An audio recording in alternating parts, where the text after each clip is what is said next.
माँ की आखिरी इच्छा। एक बार एक बूढ़ी माँ को उसके बेटे ने एक वृद्धाश्रम में ले जाकर छोड़ा।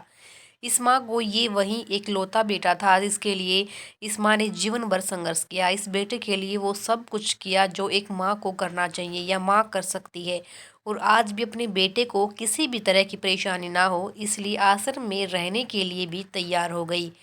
वृद्धाश्रम में रह रही माँ हमेशा अपने बेटे को याद करती, मगर बेटा केवल साल में एक बार उसको मिलने जाता या फिर फोन पर बात कर लेता।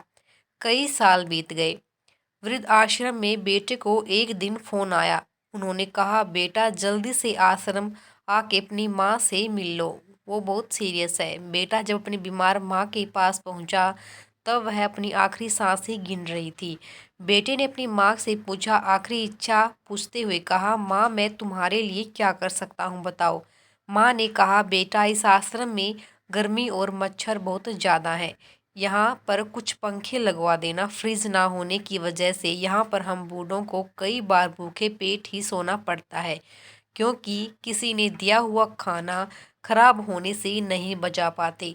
तो इस आश्रम के लिए एक दो फ्रिज भी खरीद कर दे देना।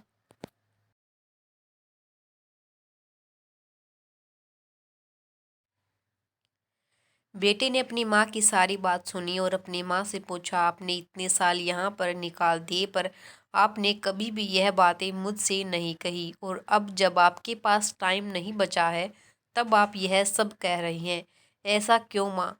माँ ने बेटे को जवाब देते हुए कहा, बेटा मैंने गर्मी भूख और पीड़ा सहन कर ली, लेकिन मुझे पता है जब तेरे बच्चे तुझे यहाँ पर छोड़कर जाएंगे तब तू यह सहन नहीं कर पाएगा। इसलिए तेरी सुविधा के लिए मैं तुझे यह सब लगाने के लिए कह रही हूँ। दोस्तों, माँ की ये आखिरी लाइन किसी भी बेटा या बेटी की आंखें खोलने के लिए सक्षम है। इतिहास हमेशा अपने आप को दोहराता है। अगर आप चाहते हैं कि आपके साथ अच्छा व्यवहार हो तो आपको भी दूसरों के साथ वैसा ही व्यवहार करना